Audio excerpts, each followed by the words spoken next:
Bapak Ibu yang kami hormati, wah sekali terobosan program-program yang ada pada Direktorat Kursus dan Pelatihan tahun 2020 ini.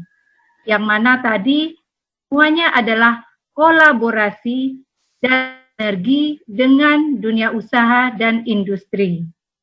Baik dari kolaborasi dari sisi inputnya, kolaborasi dari proses pembelajaran, maupun kolaborasi ketika pelaksanaan uji kompetensi dan penyerapan lulusan di dunia usaha dan industri. Kolaborasi itu tentu tidak akan dapat terjalin jika Bapak Ibu yang ada di dalam Zoom webinar ini, yang masing-masing mempunyai peran dalam pelaksanaan, tidak mengimplementasikannya dengan baik. Harapan kami adalah apa yang disampaikan oleh Pak Direktur tersebut sehingga tujuan program dapat tercapai.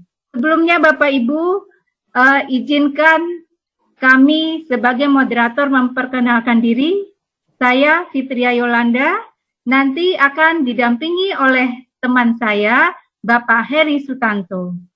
Kami berdua nanti akan memandu Bapak Ibu dalam acara ini sampai dengan selesai sesi ini.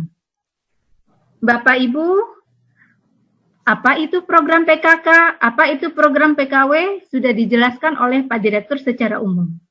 Tetapi secara detailnya, bagaimana PKK itu dapat diakses, bagaimana PKW itu dapat diakses, uji kompetensi itu dapat diakses, programnya seperti apa, syaratnya bagaimana, mekanismenya seperti apa, dan proposalnya, bumpernya bagaimana. Jadi Bapak Ibu, untuk sesi kedua ini kita akan mengundang para panelis kita yang tentu sudah sangat berpengalaman pada bidang pendidikan kecakapan, pendidikan wirausaha, dan bidang penyelenggaraan uji kompetensi. Pertama, saya sapa Bapak Purwanto. Assalamualaikum warahmatullahi wabarakatuh. Selamat siang, Mbak Fitri dan Bapak Ibu semuanya. Beliau adalah koordinator kelompok kerja bidang sarana prasarana pada Direktorat Kursus dan Pelatihan, di mana pada Pokja Sarana Prasarana itu diampu untuk program pendidikan kecakapan kerja atau PKK. Selain itu, di sana juga tentang MOOC, pembelajaran daring, kemudian sarana prasarana, dan program-program materi pembelajaran daring.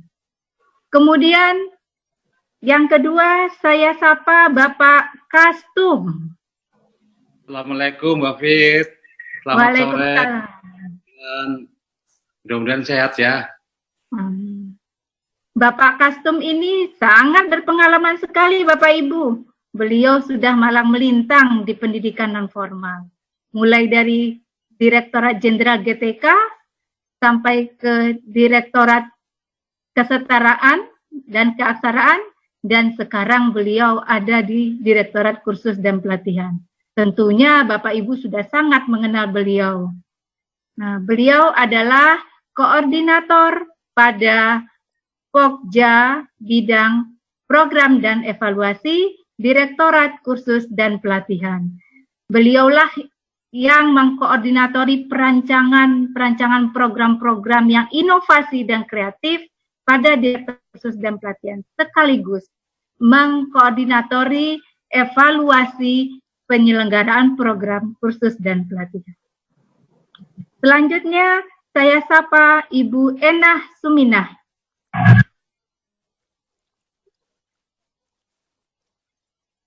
Waalaikumsalam Bu Enah.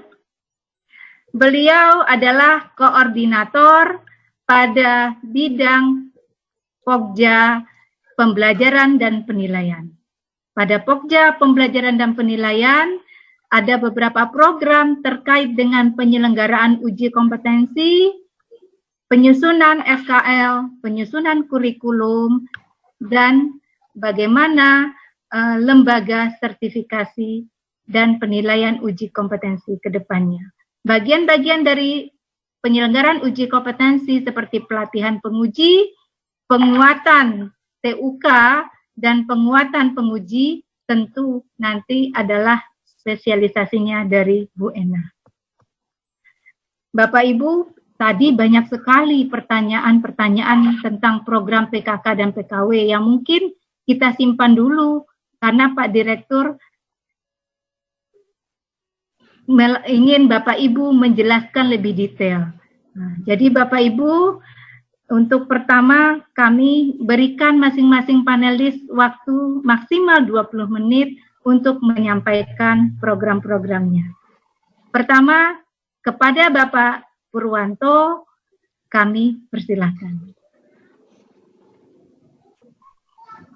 Terima kasih Pak Fitri. Assalamualaikum warahmatullahi wabarakatuh. Selamat siang, salam sejahtera bagi kita semua.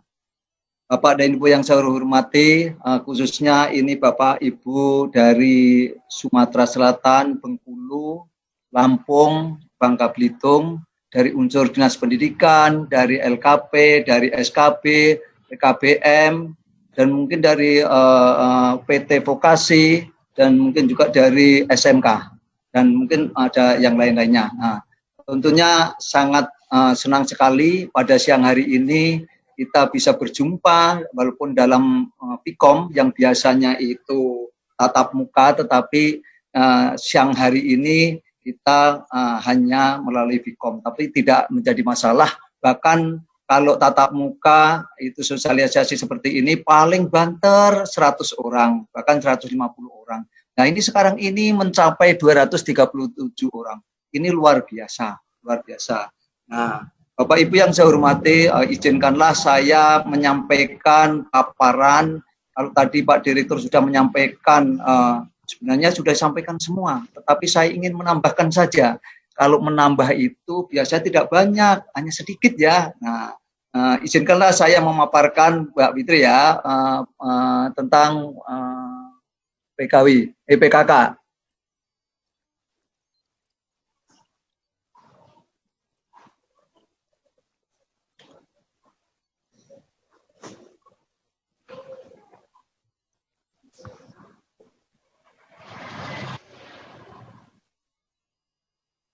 Nah, terima kasih. Nah, ini Bapak Ibu tadi sudah jelaskan secara detail bahkan bahwa program PKK tadi kan program PKK adalah memberikan pelatihan kepada peserta didik yang sesuai dengan kebutuhan industri di bidang keterampilan vokasi.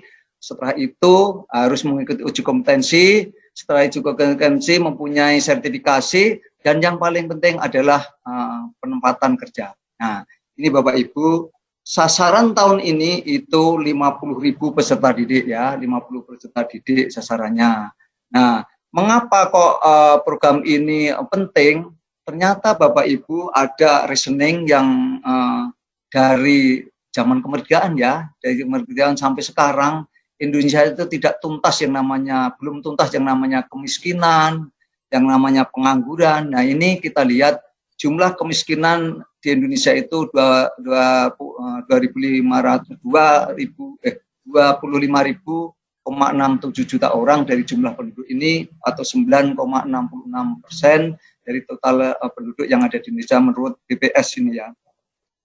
Yang kedua, kondisi ekonomi atau kemiskinan merupakan salah satu faktor yang sering mendasari anak tidak melanjutkan pendidikan dan menganggur. Nah ini Bapak Ibu, ternyata ekonomi atau kemiskinan itu banyak mengakibatkan saudara-saudara kita, teman-teman kita itu tidak bisa melanjutkan atau putus sekolah, bahkan banyak yang menganggur. Ini terbukti bahwa pengangguran anak usia sekolah dan usia produktif yaitu 15 sampai 30 tahun yang mencapai 7,05 juta. Ini mengakibatkan permasalahan sosial di masyarakat. Di samping itu Bapak Ibu, dengan adanya COVID ini sudah dipastikan bahwa pengangguran dan kemiskinan itu meningkat. Bahkan kalau kita lihat di TV, di koran-koran, ada ribuan PHK. Ini artinya itu pengangguran bertambah. Mudah-mudahan juga itu menjadi sasaran kita, termasuk usia yang perlu kita tangani. Nah, juga di samping itu, Bapak Ibu, ternyata pencari kerja itu ada 133,57 juta dari jumlah penduduk. Luar biasa. Nah, ini Bapak Ibu, mengapa kok program PKK ini menjadi unggulan? Yang tadi juga Bapak Ibu bahwa di Direktorat Pembinaan Kursus dan Pelatihan itu tadi sudah sampaikan ada program unggulan atau program prioritas nasional, yaitu program pendidikan PKK, pendidikan kecakapan kerja dan juga pendidikan kecakapan wirausaha. Nah, nanti bedanya apa? Nanti bisa dijelaskan di masing-masing PKK dan PKW. Bapak Ibu yang saya hormati, bahwa program PKK sebagai program unggulan ini adalah menjawab masalah-masalah yang tadi sampaikan di atas, yaitu masalah pengangguran, kemiskinan. Mengapa kok bisa ya gitu? Ternyata program PKK ini bisa dari mengembangkan keterampilan, bisa untuk bekerja sesuai dengan kebutuhan industri, link and match ya, link and match. Setelah itu memperoleh sertifikat kompetensi, itu. Terus yang paling penting juga tidak hanya mempunyai sertifikat, tetapi yang jelas adalah harus terserap di dunia kerja. Ini hukumnya adalah wajib bagi lulusan pendidikan kecakapan kerja ini atau PKK ini untuk terserap di dunia kerja. Selanjutnya Bapak Ibu, bahwa dana bantuan untuk melatih peserta didik dikelola langsung oleh lembaga penyelenggara. Nah, ya dikelola langsung oleh lembaga penyelenggara melalui transfer uang nantinya ya. Nah, Bapak Ibu yang saya hormati, bahwa tujuan dari program PKK ini adalah yang pertama memberikan keterampilan kepada peserta didik atau masyarakat usia 15 sampai 30 tahun yang tidak sekolah, menganggur, dari keluarga tidak mampu, ini prioritas agar memiliki keterampilan yang sesuai dengan kebutuhan dunia kerja dan dunia industri. Nah, ini selanjutnya tujuan yang kedua adalah peserta didik di atas memperoleh sertifikat kompetensi sesuai jenis keterampilannya. Yang ketiga lagi-lagi adalah dapat diserap di dunia kerja maupun di dunia industri. Bapak Ibu yang saya hormati, bahwa target pendidikan kecakapan kerja ini adalah harus ada perkawinan. Tadi sudah banyak disinggung oleh Pak Direktur, antara penyelenggara dengan dunia kerja. Sehingga harapannya adalah dapat mengikis pengangguran dan kemiskinan itu sendiri. Bahkan kalau perlu bisa menjadi nol. Tapi kapan ini ya? Nah, ini adalah tugas kita bersama. Nah, artinya apa? Program pendidikan kecakapan kerja atau PKK ini wajib bekerja sama dengan dunia kerja atau dunia industri sehingga lulusannya dapat terserap dan bekerja di dunia kerja itu. Tidak hanya sekedar melaksanakan program, melatih, mendidik, terus setelah itu lulusannya tidak bisa bekerja, menganggur. Bukan itu, tetapi tadi harus bisa endingnya adalah lulusan peserta didiknya adalah bisa bekerja. Nah, kerjasama dalam hal apa dengan industri tadi Bapak Ibu? Yang pertama adalah bagaimana kurikulum itu bisa disusun bersama sesuai dengan kebutuhan industri, sehingga nanti ketika lulus peserta didik itu lulus sudah tidak kaget lagi, oh kurikulumnya sudah sesuai dengan kebutuhan industri. Instrukturnya juga begitu, instrukturnya bisa dikerjasamakan, tidak hanya dilaksanakan oleh penyelenggara saja, tetapi juga bisa dikerjasamakan dengan dunia industri. Sehingga tadi pas banget, link banget, match banget ya, link match itu. Selaras ya, kolaborasi ini harus selaras dengan kebutuhan dunia industri. Yang ketiga, penggunaan sarana dan prasarana boleh dari dunia industri ataupun dunia kerja. Apabila di lembaga penyelenggara itu tidak mempunyai sarana yang sesuai dengan kebutuhan dunia industri, boleh silahkan menggunakan sarana dan prasarana yang dipunyai oleh dunia industri. Yang selanjutnya yang keempat adalah itu ada tadi uji kompetensi, mempunyai sertifikat. Sertifikat itu bisa dari dunia industri itu sendiri. Lagi-lagi Bapak Ibu, yang kelima adalah penyerapan lulusan dari pelatihan program PKK itu sendiri. Nah, ini Bapak Ibu target program PKK yang tadi saya sampaikan bahwa tahun ini ada 50.000 peserta didik. Mungkin nanti lebih karena antara jenis yang satu dengan yang lain itu berbeda pembiayaannya, kosnya maksud saya. Selanjutnya Bapak Ibu yang saya hormati, bahwa siapa sih lembaga yang boleh mengusulkan proposal untuk mendapatkan bantuan PKK ini? Tidak semua lembaga boleh mendapatkan, tetapi kita atur. Yang pertama adalah satuan pendidikan non formal, di dalamnya ada LKP, ada PKBM, SKB, dan lembaga non formal lainnya. Yang kedua, satuan pendidikan formal itu ada sekolah menengah, kejuruan, SMK, politeknik, akademisi komunitas, dan perguruan tinggi vokasi. Nah, ini Bapak Ibu, yang selanjutnya juga kita silakan untuk UPT Ditjen Pendidikan Vokasi, P4TK ya, ini silakan aja untuk mengakses. Yang kelima, yang keempat, bisa dunia usaha dan dunia industri sendiri pun mengakses program ini. Yang terakhir, kelima adalah lembaga diklat atau milik pemerintah, organisasi masyarakat yang memiliki izin yang sah, sehingga semua itu harus berizin yang sah. Nah, kadang-kadang ada pertanyaan begini, boleh enggak kalau izinnya bukan dari Dikbud? Boleh kan, itu yang OS itu sekarang kan boleh. Nah, ini boleh, bukan tidak harus dari Dikbud, Bapak Ibu. Bapak Ibu yang saya hormati, syarat lembaga yang harus mendapatkan dana bantuan PKK ini yang pertama, ini tidak berubah-ubah dari tahun ke tahun, yaitu memiliki izin operasional dan atau izin usaha. Yang kedua, memiliki MOU atau AKS atau kerjasama dengan mitra studi yang siap menyalurkan lulusan. Nah, ini yang nomor 2 ini Bapak Ibu wajib tadi kan, harus ada ini. Pertanyaannya nanti, bagaimana kalau tidak ada dunia industri? Nah, ini kan di lingkungan itu tidak ada dunia industri, bagaimana MOU-nya? Ini wajib Bapak Ibu, tidak bisa. Karena nanti di dalam aplikasi Bapak Ibu, ketika ini tidak dipenuhi, Bapak Ibu akan tertolak oleh sistem itu sendiri. Nah, ini Bapak Ibu ya, ini jadi MOU ini sangat penting sekali. Nah, selanjutnya yang ketiga adalah memiliki nomor pokok sekolah nasional atau NPSN bagi pendidikan non formal dan formal, atau nomor pokok pendidikan tinggi bagi perguruan tinggi. Dan jelas. Dan yang keempat adalah memiliki nomor rekening bank atas nama satuan pendidikan atau studi. Ini Bapak Ibu jangan salah nanti, kalau rekeningnya itu rekening pribadi, jangan untuk maksud saya dilampirkan dalam syarat. Nah, ini nggak boleh, itu nanti juga pasti akan ketolak.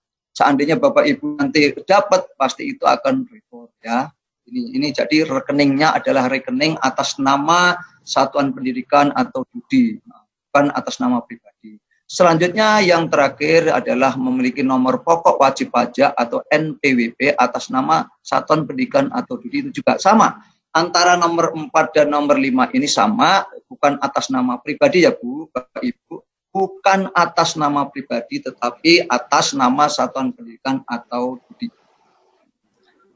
Bapak Ibu yang saya hormati, bahwa syarat calon peserta didik pendidikan kecapapan kerja adalah yang diusulkan untuk mendapatkan bantuan ini adalah masyarakat atau usia 15 sampai 30 tahun. Namun ada prioritasnya. Prioritasnya adalah umur 15 sampai 25 tahun dengan kriteria sebagai berikut. Yang pertama adalah anak usia sekolah, tidak sekolah, atau lulus tidak melanjutkan. Nah ini, anak sekolah usia sekolah, tidak sekolah, atau lulus tidak melanjutkan. Yang kedua, warga belajar paket C vokasi. Ini, warga belajar paket C vokasi. Nah, yang ketiga, warga masyarakat menganggur atau tidak memiliki pekerjaan. Ini jelas Bapak Ibu syarat calon peserta didik yang dapat diusulkan untuk menjadi peserta didik program pendidikan kerja. Bapak Ibu yang saya hormati, peserta didik tersebut wajib memiliki nomor induk kependudukan atau NIK. Kenapa ini kami syaratkan? Karena ini agar jelas ya, karena tahun yang lalu itu banyak temuan-temuan yang tidak menyertakan NIK itu, ternyata umurnya yang disebutkan 25 tahun, ternyata umurnya 40 tahun. Sehingga ini wajib memiliki nomor induk kependudukan yang nanti dan tidak sedang mengikuti program yang sama dari sumber dana lain. Nah, ini jangan sampai double cost Bapak Ibu. Namun dana tambahan dari mitra atau pemda diperbolehkan selama tidak double cost. Nah, misalkan Bapak Ibu program PKK ini ternyata Bapak Ibu tidak tidak di dalam RAB-nya tidak menyebutkan atau tidak mengajukan tentang pengiriman peserta ke tempat judi. Ini boleh misalkan seperti itu. Nah, mungkin ada pertanyaan juga nanti, apakah Bapak Ibu yang telah mengajukan program PKK boleh mengajukan program PKW? Tidak. Nah, ini satu Bapak Ibu, hanya satu, kecuali kalau nanti Bapak Ibu sudah selesai melaksanakan program ini tetapi waktunya masih memungkinkan, syaratnya terpenuhi, itu boleh. Nah, selanjutnya Bapak Ibu, bahwa jenis keterampilan yang kita usulkan, yang kita inginkan adalah fokus 4 bidang ini ya, 4 bidang ini. Ada mesin, ada konstruksi, ada ekonomi kreatif, ada hospitality, ada care service. Nah, ini yang kita inikan. Nah, kalau ada pertanyaan, kok di luar ini bolehkah gitu, teknisi jaringan kok nggak ada misalkan, itu boleh-boleh saja Bapak Ibu. Ini adalah prioritas, tetapi di samping 4 prioritas ini kita silakan Bapak Ibu untuk mengajukan sepanjang jenis keterampilan yang Bapak Ibu ajukan itu sesuai dengan kebutuhan industri, sehingga tadi ada MOU, ada kerjasama ya. Ini Bapak Ibu ya, ini silakan memilih sesuai dengan jenis keterampilan 4 bidang ini dan sesuai dengan kebutuhan industri apabila itu memang diperlukan di dunia industri. Bapak Ibu yang saya hormati, bagaimana prosedur pengusulan proposal atau program PKK ini? Yaitu dari segi peserta didik itu bisa mendaftar atau bisa direkrut. Syaratnya tadi usia 15 sampai 30 tahun. Prioritas adalah yang 15 sampai 20 tahun. Menganggur, bukan mahasiswa atau siswa sekolah, kecuali Bapak Ibu paket C. Kalau paket C itu termasuk siswa sekolah ya, siswa sekolah, sehingga dikecualikan untuk paket C boleh mengakses program ini dari kalangan yang kurang mampu. Nah, Bapak Ibu itu tadi peserta didik boleh mendaftar di lembaga penyelenggara atau penyelenggara merekrut sendiri calon peserta didik. Siapa tadi? Yaitu penyelenggaranya adalah Satuan Pendidikan Non Formal, ada LKP, PKBM, SKB, ada PT Vokasi, SMK, ada organisasi masyarakat yang telah memiliki izin yang sah. Nah, setelah itu Bapak Ibu calon penyelenggara itu harus menyampaikan proposal. Harus ya. Ini harus menyampaikan proposal. Ini hukumnya wajib, karena kalau tidak menyampaikan proposal berarti Bapak Ibu tidak terdaftar dalam pengajuan proposal. Pengajuan proposal itu sendiri ada dua mekanisme. Yang pertama adalah online, yang kedua adalah offline. di mana yang online dan di mana yang offline. Offline hanya dikhususkan bagi Bapak Ibu yang ada di 3T ya, 3T. Selain yang 3T harus online. Nah, di mana lamannya? Ini Bapak Ibu, www.kursus.kemdikbud.go.id. Kapan waktunya? Nah, sekarang sudah dibuka Bapak Ibu. Setelah sosialisasi ini Bapak Ibu nanti bisa bersama tim saya pada akhir paparan setelah 3 narasumber itu menyampaikan paparan, nanti Bapak Ibu bisa langsung praktek oleh teman-teman kita, tim kita yang akan kawal oleh tim kita. Bapak Ibu yang saya hormati, semua usulan yang masuk akan diseleksi oleh tim penilai. Nah, semua usulan itu akan dinilai. Tidak ada yang namanya ini prioritas karena ini punya sini, tidak. Tapi semua akan dinilai oleh tim penilai dari unsur akademisi, praktisi, dan dari direktorat kursus sendiri. Nah, apa sebenarnya yang garis besar yang akan dinilai? Tadi Bapak Ibu, bagaimana kerjasamanya itu harus ada. Siap menyalurkan lulusannya, dokumen-dokumen, tadi ada NPWP, ada izin, dan lain sebagainya, itu harus disertakan. Nah, ini Bapak Ibu. Selanjutnya Bapak Ibu, setelah Bapak Ibu nanti sudah ditetapkan menjadi program, sudah di-SK-kan, bagi Bapak Ibu yang layak nanti akan di-SK-kan ya, di-SK-kan dan langsung akan nanti diajukan dananya. Nah, ini rekening yang sudah disampaikan oleh Bapak Ibu. Jangan salah rekeningnya, karena rekening salah satu dikit saja itu tidak akan masuk. Nah, ini pengalaman dari tahun-tahun yang lalu, ketika satu digit saja, katakanlah itu angka 8, ternyata itu angka 0 atau sebaliknya, itu sudah dipastikan dana Bapak Ibu akan kembali dan Bapak Ibu pasti akan selalu nanya kok begini. Sebelum terlanjur, maka itu namanya rekening itu jangan sampai salah, dilihat kembali, Nah, Bapak Ibu, SK penetapan akan ditembuskan ke Dinas Pendidikan. Apa ini maknanya? Karena di dalam pengajuan tadi itu tidak ada rekomendasi di dalam juknis itu disebutkan tidak direkomendasikan atau tidak mendapat rekomendasi dari Dinas Pendidikan seperti tahun-tahun lain. Mengapa demikian? Nah, ini Bapak Ibu sebenarnya pemenang Dinas Pendidikan justru semakin lebar, semakin besar. Kenapa? SK ini kita tembuskan agar Dinas Pendidikan setempat mengetahui, walaupun mungkin ada pertanyaan dari Bapak Ibu Dinas Pendidikan, kenapa kok tidak ada rekomendasi, padahal rekomendasi itu merupakan suatu alat untuk menyaring ini adalah lembaga yang benar, lembaga yang ini. Jangan khawatir Bapak Ibu, tim penilai kita itu juga orang-orang yang sudah kompeten dan pengalaman, sehingga nanti mudah-mudahan tidak akan salah dalam memilih lembaga-lembaga sebagai penyelenggara.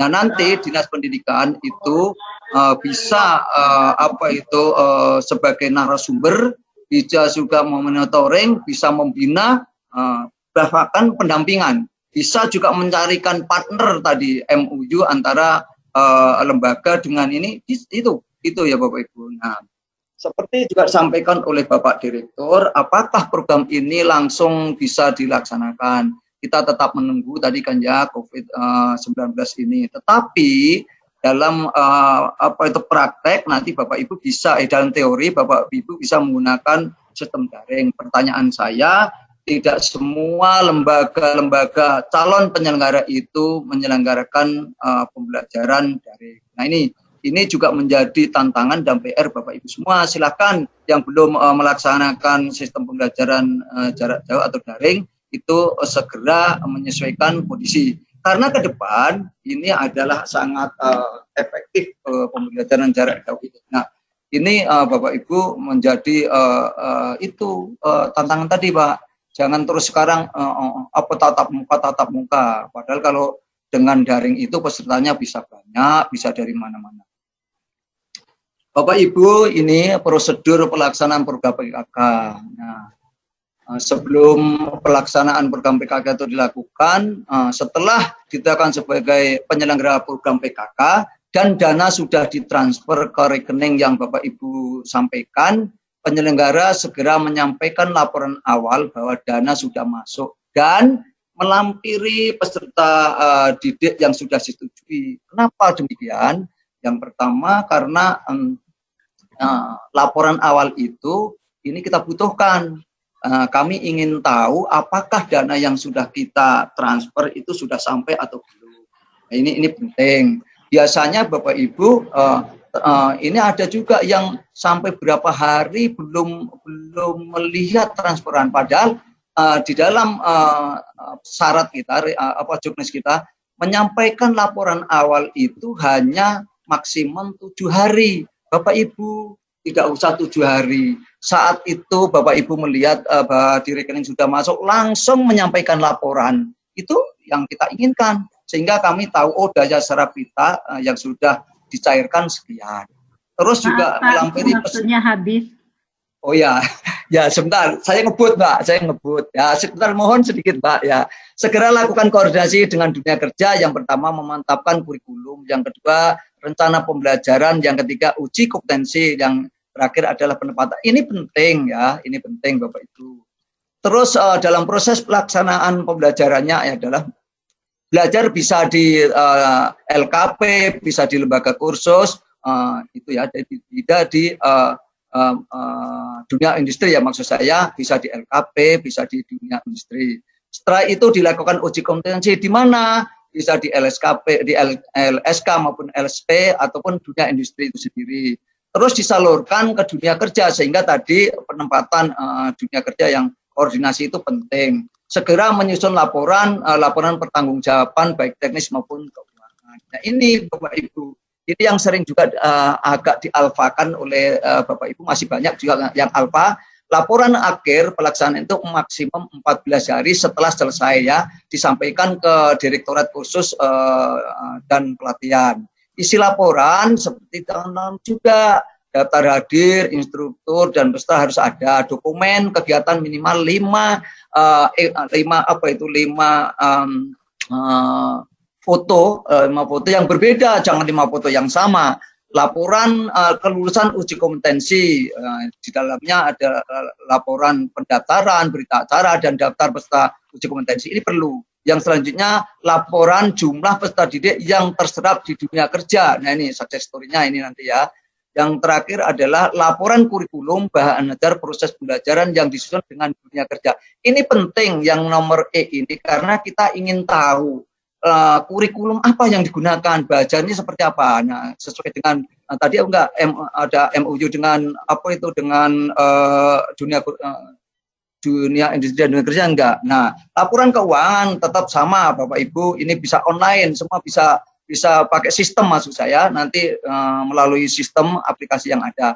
Yang pertama laporan pertanggungjawaban dana bantuan pemerintah, surat pernyataan tanggung jawab SPTB, bukti pengembalian dana kalau ada, kas umum, hasil scan fotokopi bukti-bukti kwitansi pengeluaran ya. Nah, ini Bapak Ibu rata-rata dana yang kami sediakan aja 4.250.000, tetapi ini rata-rata. Mungkin ada yang kurang dari ini tergantung jenis keterampilannya. Penggunaannya apa? 10% untuk manajemen.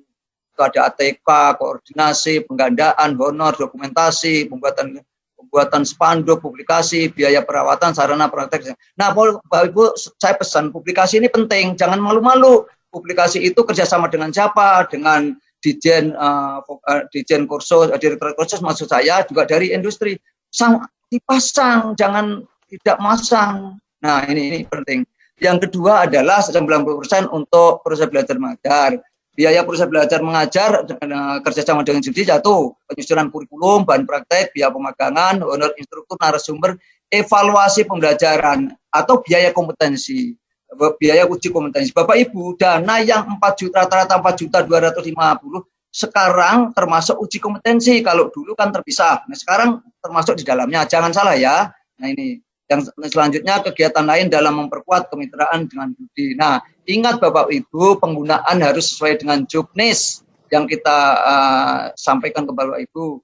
semua pengeluaran harus didukung oleh dokumen-dokumen yang sah. Nah, ini satu lagi. Indikator keberhasilan PKK itu yang pertama, peserta didik mengikuti pembelajaran dengan tuntas dan mengikuti uji kompetensi. 70% peserta didik memperoleh sertifikat dan atau hasil kelulusan uji kompetensi. Minimal 55,10% lulusan dalam 1 tahun itu tersalurkan bekerja.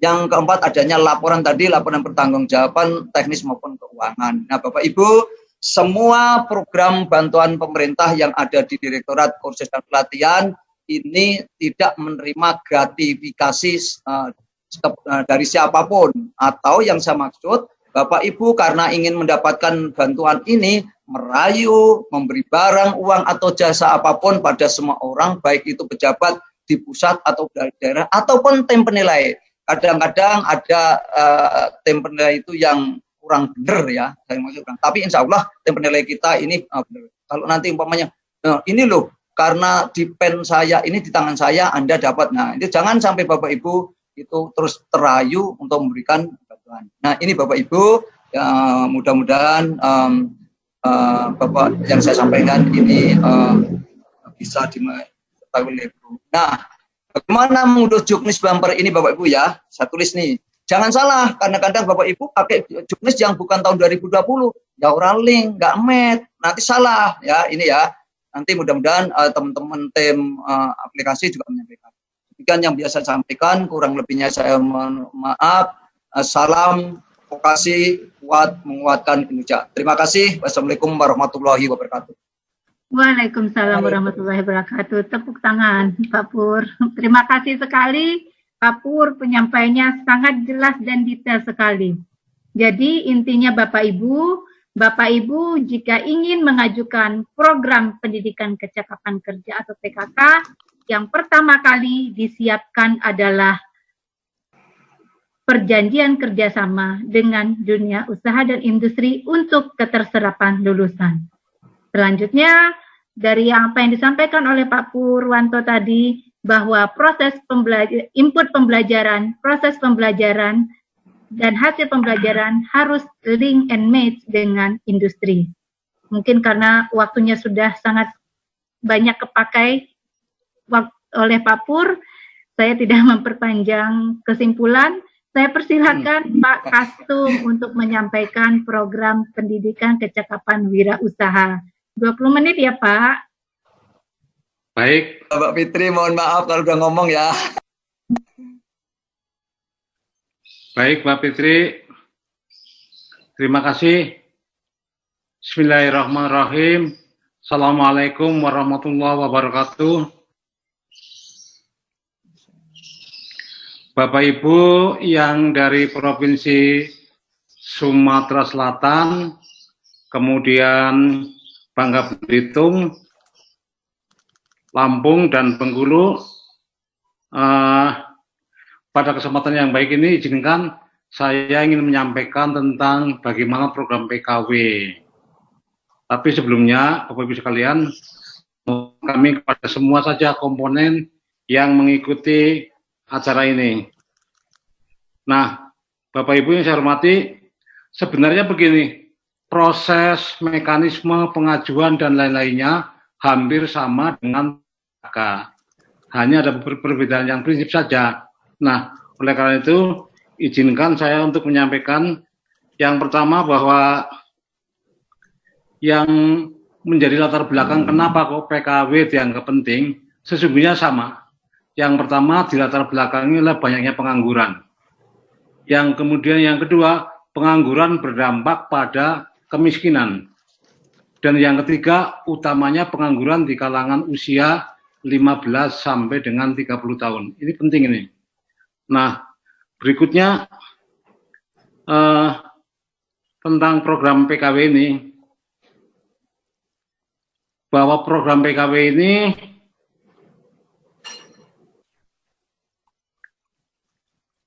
mohon maaf agak jaringannya ya. Bagus Pak. Bagus ya, jelas ya. Bagus. Jadi begini, apa itu program PKW? Sesungguhnya program PKW adalah layanan pendidikan dan pelatihan. dalam rangka bagaimana membuat seseorang peserta didik menjadi terampil ya, cerdas. Kemudian khusus kalau ini program PKW, pada akhirnya mereka punya rintisan usaha sebagai bekal nanti untuk hidupnya masing-masing. Ini. Kemudian berikutnya tujuannya juga memberikan bekal ya, kepada para peserta didik kita yang notabene mereka adalah menganggur ini. Kemudian targetnya Bapak Ibu sekalian, target PKW adalah PKW kemudian nanti ditambah dengan UMKM, kemudian juga nanti didukung oleh lembaga permodalan, juga didukung oleh lembaga pemasaran yang akhirnya bisa menghasilkan peserta didik yang siap untuk berwirausaha. Ini sebenarnya. Kemudian penerima bantuan ini adalah mereka-mereka yang usianya antara 15 sampai dengan 30 tahun. Dengan prioritas 15 sampai dengan 25 tahun. Sehingga nanti tadi di sesi ada pertanyaan, bagaimana kalau usianya 30 sampai 40? Nah, Bapak Ibu, mohon maaf ya, kalau ada usia 30 sampai 40 terpaksa kami tolak.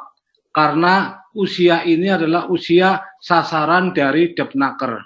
Ini, sasaran kami adalah usia sekolah yang menganggur, yang tidak sekolah atau putus sekolah ini.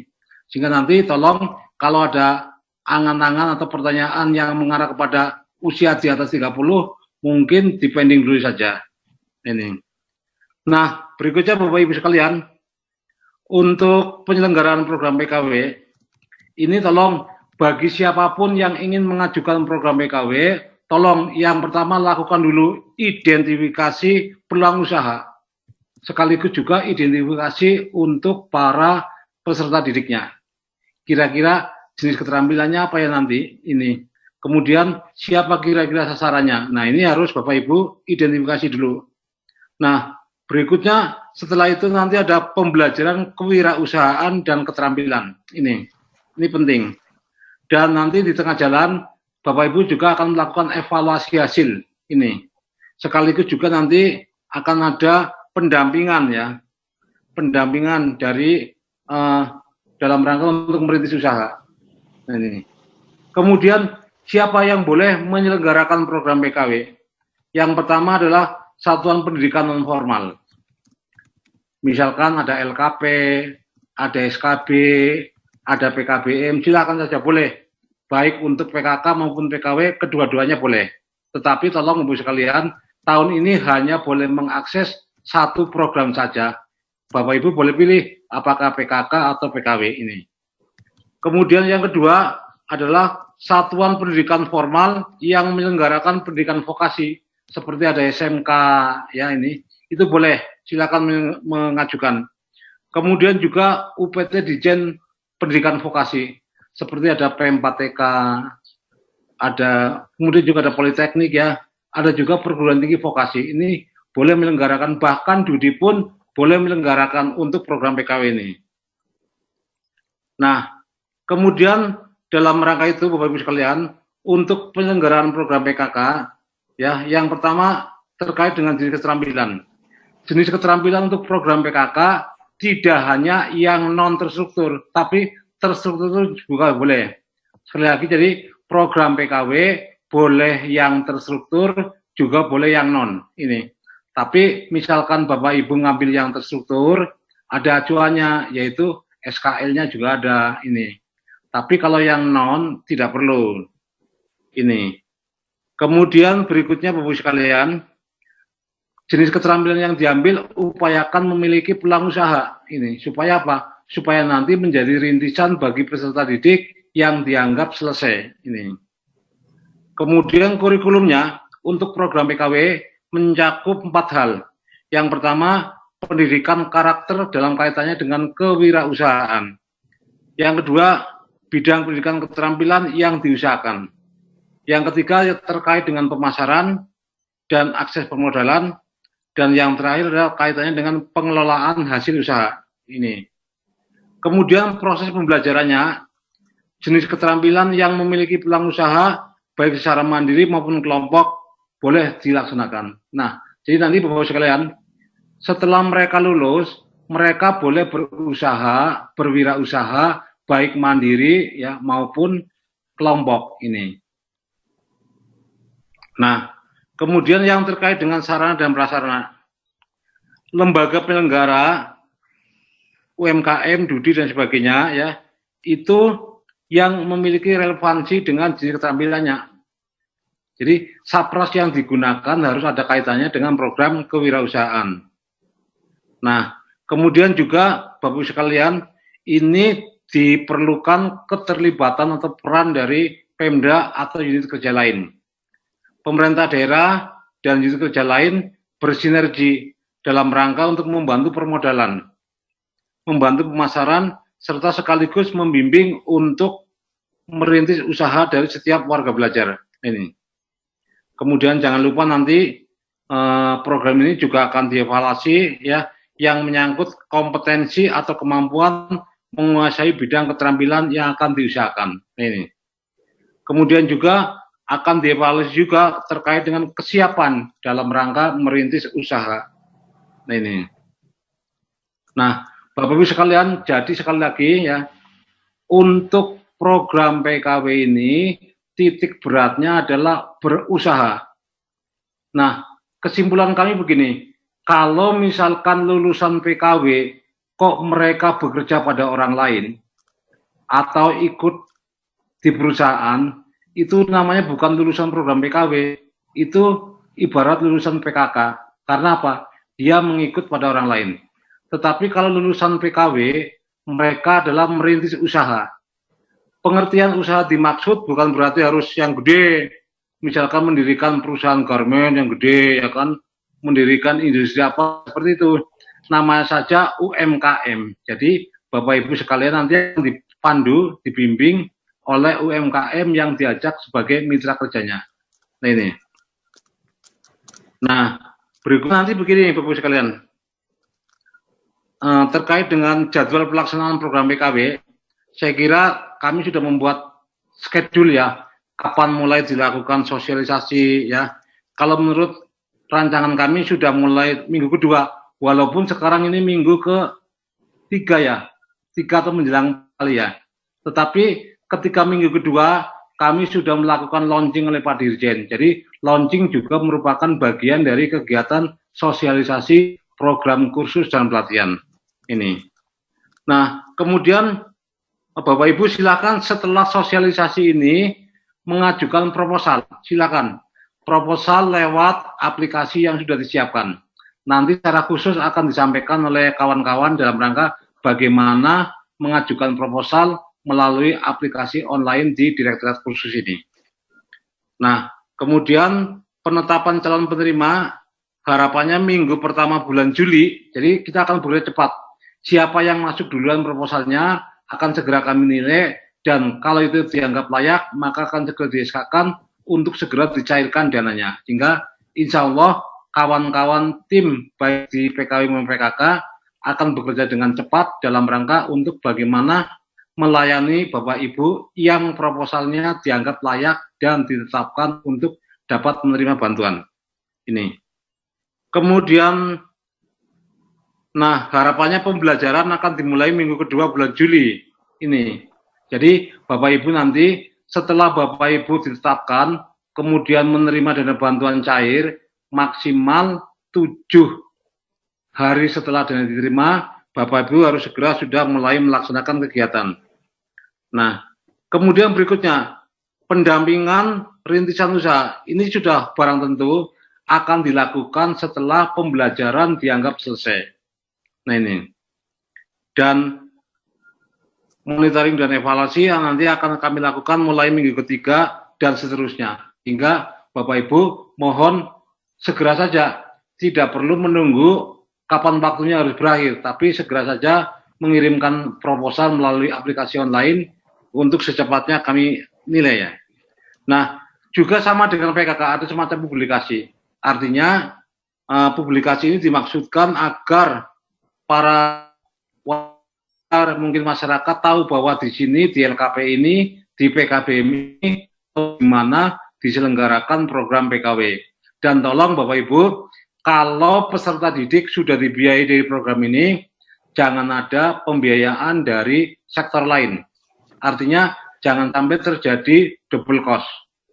Tetapi boleh juga untuk membiayai komponen lain, ya. Misalkan nih dalam rangka rintisan usaha, ternyata pemerintah daerah membantu, ya, membantu permodalan boleh, dalam rangka untuk mendukung modal usahanya boleh. Ini. Jadi yang seperti itu diperbolehkan. Bahkan kami sangat mengharapkan adanya counterpart dari Pemda maupun pihak-pihak lain. Nah, kenapa tadi dikatakan bahwa yang namanya permodalan diperlukan? Karena begini Pak, yang namanya orang berusaha pasti butuh modal, pastilah. Nah, oleh karena itu tolong lembaga-lembaga mengkaitkan juga dengan lembaga perbankan. Nah, mudah-mudahan di masa pandemi ini ada bank yang menyalurkan dana bantuan atau meminjamkan tanpa bunga. Mudah-mudahan begitu adanya. Ini. Kemudian yang terkait dengan indikator keberhasilan, jadi harapan kami 90% peserta didik yang mengikuti pembelajaran program PKW bisa lulus 90% lah ya ini. Sedangkan targetnya minimal 60% peserta didik dapat merintis usaha selama dalam kurun waktu 1 tahun, baik perorangan maupun kelompok. Nah, Pak, bagaimana kalau misalkan kelompoknya dipecah-pecah? Boleh. Misalkan Bapak Ibu mendapatkan 20 warga belajar, kalau dibagi 5 boleh nggak? Boleh. Ini nggak ada masalah. Nah, cuma begini, biasanya semakin kecil kelompoknya, jumlah anggotanya, maka semakin kecil bantuan biayanya. Dalam pengertian, karena penggunaan dana 50% dipakai untuk rintisan usaha. 50%-nya untuk pembelajaran dan untuk manajemen. Nah, ini.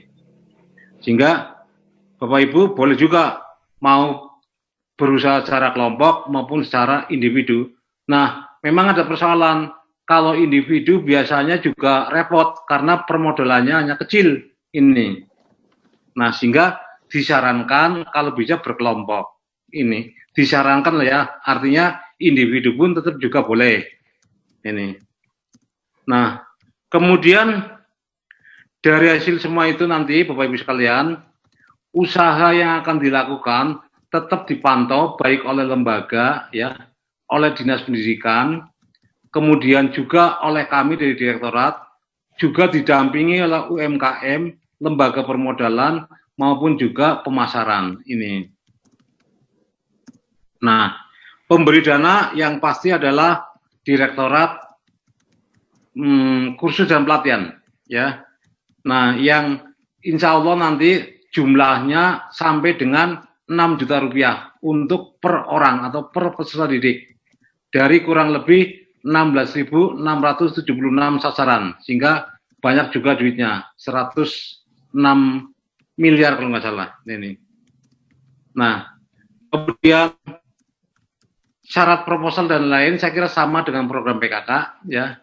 Kemudian bagaimana pengajuannya juga sama. Sehingga nanti gini, Bapak Ibu ketika mendaftar ke proposal ini, mengajukan proposal, jadi mulai dari registrasi itu sama.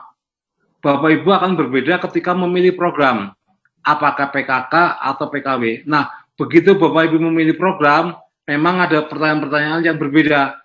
Ada sejumlah syarat yang berbeda. Ini. Nah, kemudian begini Mbak Fitri, sudah ada pertanyaan yang masuk. Pak Kastum, bolehkah misalkan LKP atau lembaga yang belum terakreditasi mengajukan program ini? Saya jawab sekaligus saja, boleh. Ya.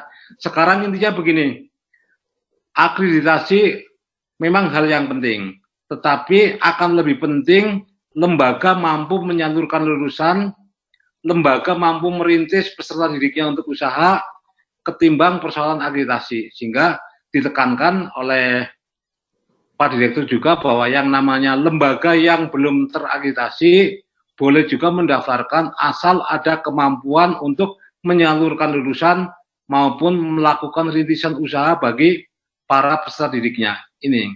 Nah, kemudian terkait dengan kewenangan Pemda ini ada pertanyaan juga Mbak Fit ya, karena ini terkait juga paparan kami. Jadi begini Bapak sekalian, tahun ini memang berbeda. Tahun ini tidak ada yang namanya rekomendasi. Tetapi bukan berarti kau terus dinas lepas, enggak.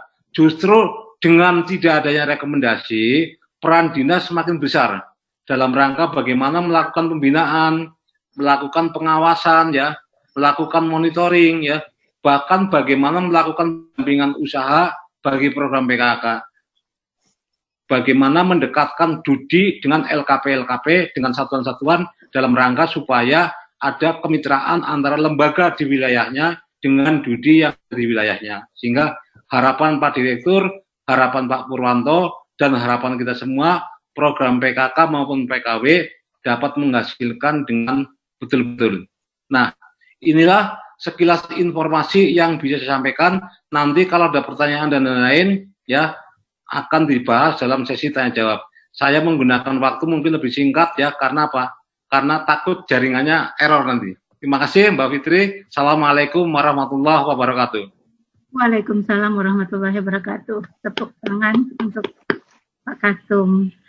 Bapak Ibu, yang disampaikan Pak Kastum, Pak Purwanto akan membuat kita menjadi penasaran lagi. Dari program PKK, PKW yang disampaikan tadi, Bapak Ibu, rata-rata biaya yang disampaikan itu rata-rata. Jadi, tiap bidang keterampilan, baik PKK maupun PKW, nanti dapat berfluktuasi sesuai dengan jenis keterampilan dan level kompetensi yang akan diajarkan. Nah, Bapak Ibu, untuk program PKK maupun PKW, itu adalah programnya dan hilirnya sebelum terserapnya di dunia usaha dan industri atau berusaha, tentu ada yang namanya evaluasi belajar. Di sini ada, kita menyebutnya dengan sertifikasi kompetensi. Bagaimana sertifikasi kompetensi yang ada di program PKK dan bagaimana sertifikasi kompetensi yang ada pada program reguler yang diselenggarakan oleh lembaga kursus, serta bantuan apa yang diberikan oleh pemerintah untuk meningkatkan peserta didik kursus atau warga masyarakat yang belajar mandiri untuk memperoleh sertifikat sebagai paspor mereka memasuki dunia kerja dan usaha.